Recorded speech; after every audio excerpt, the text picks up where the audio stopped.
Well, 'tis the season to feast with family and friends, but that can lead to overeating and gaining weight. We don't want that.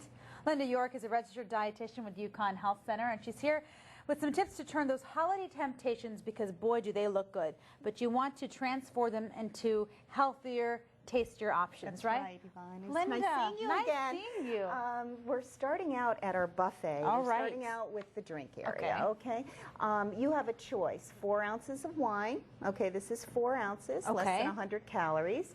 Not this. This is like 8 ounces. A lot of people have these glasses, okay?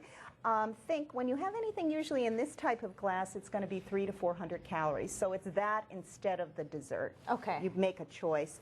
Eggnog, very high in fat, so thus high in calories.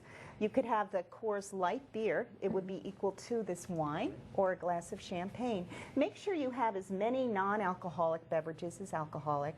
Many people can't have alcohol during the holiday season, and always make sure there's caffeinated coffee instead of decaffeinated for the holidays as well. Okay. Diet Coke, sparkling waters And are alcohol great. has a lot of sugar in it, or a lot of Calories, 7 calories per gram, so we're talking almost as much as fat. But like I said, these smaller versions, less than 100 calories. Sounds it's good. really the amount. Well, shrimp cocktail seems good. It is. And you know, I have many holiday parties, and it's one of the favorites.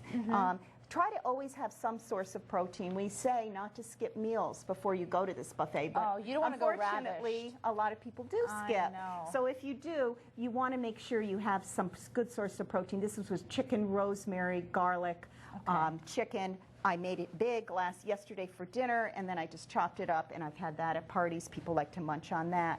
Here, a pizza in a smaller, everyone likes smaller portions, okay?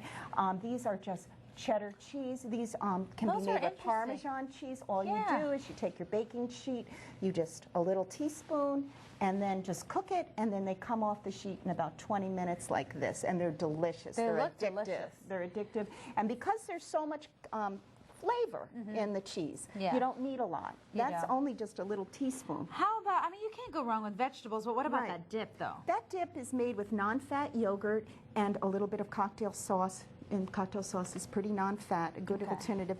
These were boiled quickly and then blanched in cold water. A lot of people don't like really hard vegetables. Okay. So you can really retain the color doing that too. Okay.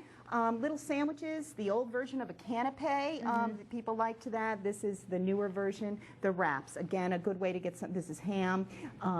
Deviled eggs, always a favorite, an old-fashioned thing, but a favorite. Are they bad for you, though? Not if you use the non-fat mayonnaise and you mix it with a little bit of mustard and top it with paprika. Again, the egg is a great source of protein. You're going to feel satisfied with the protein instead of having a lot of starch. And just let's go by the dessert all together. I love my mashed sweet potatoes. You can use this, or you can use applesauce. You take the fat that they ask for in the brownie recipe or whatever, substitute for the same amount of sweet potato. Okay?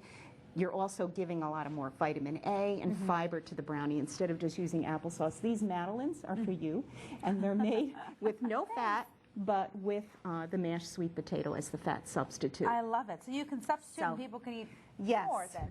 I got to get going. But before we go, again, you're just saying a lot of chopped up veggies, and you dip them in chocolate, less sugar in the sugar cookies, no icing. Use these instead. Cuts the calories. The sprinkles. And then lastly, this apple crisp is made with no fat, but just mashed applesauce. All right. Great tips. Thank you, Linda, so much. You're welcome. And